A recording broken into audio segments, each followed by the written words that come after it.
Hello everybody, my name's Matt Pardee, one of the pastors here at H2O Church. This is my wife, Mary Lynn Pardee, and we're so excited to share this crazy journey that we've been on the last few months. Most of you know, but for those of you that don't know, Mary Lynn and I both got COVID in November, and her recovery was pretty quick, but mine went downhill very quickly. And so probably the first thing that I wanted to share is just to praise God that He just answered so many prayers. And it's crazy to say that when you go through something like this, it was worth it, but I really do feel that way. My intimacy with God during those times in the hospital was just so sweet.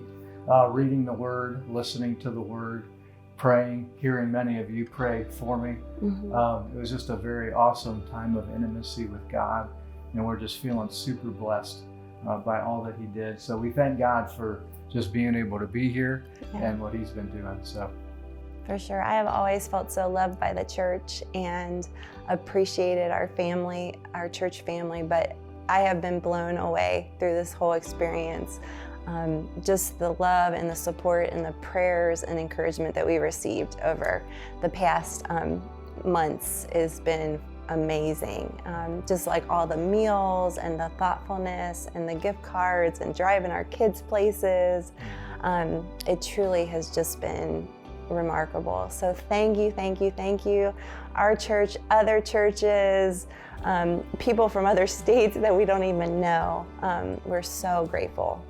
So this journey began in November 9th. We both got COVID at the same time. And fortunately, by God's grace, Mary Lynn got better pretty quickly, maybe over 4 or 5 days, something like that.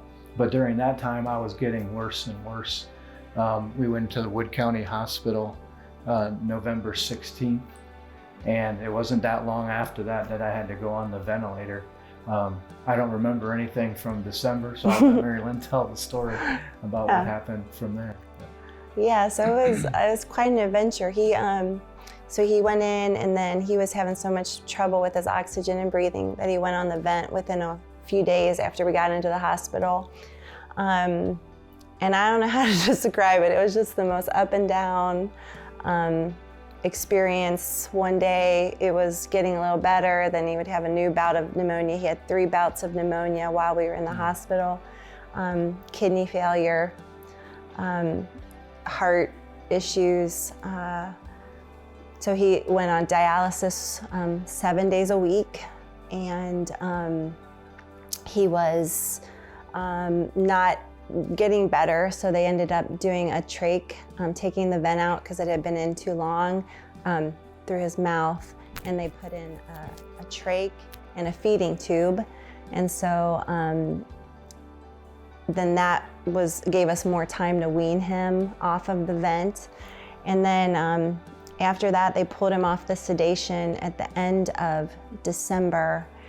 And that was one of the scariest times because it took him 5 days to wake up from the sedation, which they were not anticipating. So they thought there could be brain damage, but they couldn't check because we were still in COVID isolation, so they couldn't have any neurologists in there. So, but he woke up, and praise God.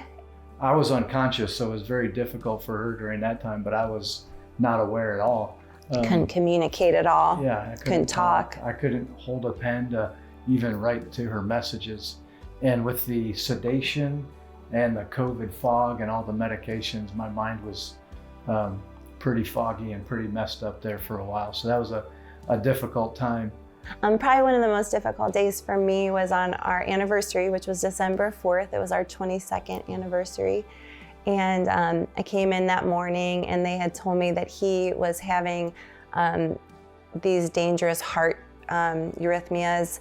And he pulled me aside, the doctor, into the conference room, and told me that he thought his body was shutting down, that his body was getting too tired, and that he would probably not make it the next 48 hours, and that I should sign a do not resuscitate form for him. And I remember thinking, wow, don't quite know how to process that. I went into the car and was crying out to God and opening my hands and saying, God, are you taking Matt home? I mean, is this, what are you, is this what you want to do? And I felt like as clear as can be, he told me, no, I'm not.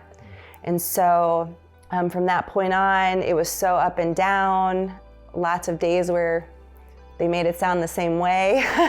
But I felt like until God told me otherwise, I was going to believe in faith that Matt was going to be better.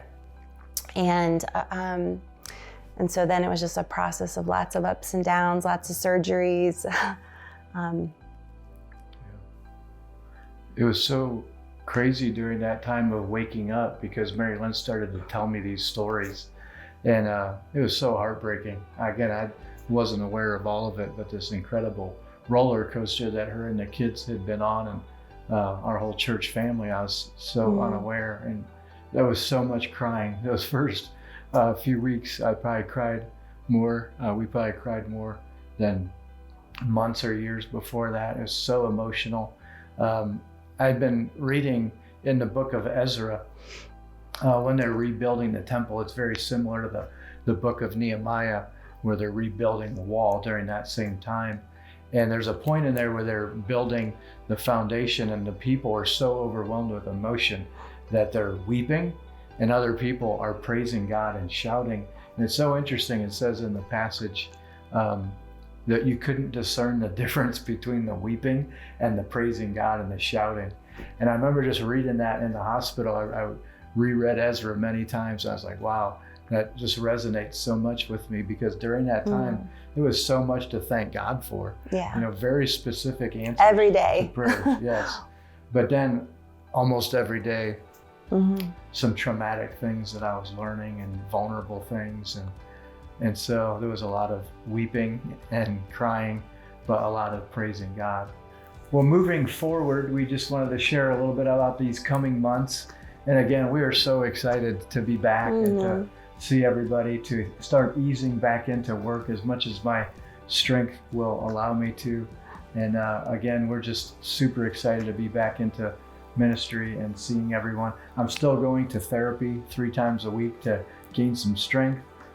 Still really appreciate your prayers for my lungs to just heal, because they're still healing, and the shortness of breath and this nagging cough that I have. But I'm looking forward to being able to talk for long enough and stand long enough to preach on Sundays. So when we come back in April, I'll do my best to get back into the normal rhythms of life, but it's going to be a little while till all that comes to fruition. So we're really hoping too, just the continued intimacy with God has been such a big thing, that he's been speaking to us to continue that into the future, and just understanding the big picture of things. So excited to be back. For sure. And I just want to give God all the praise. He is so good and so kind. And I just feel like we scratched the surface. We've just scratched the surface on his goodness. Not just because he made Matt better, but because he loves us so much. So very thankful. Appreciate all of you. Yeah. And thank you again for your prayers. We really love you and appreciate you.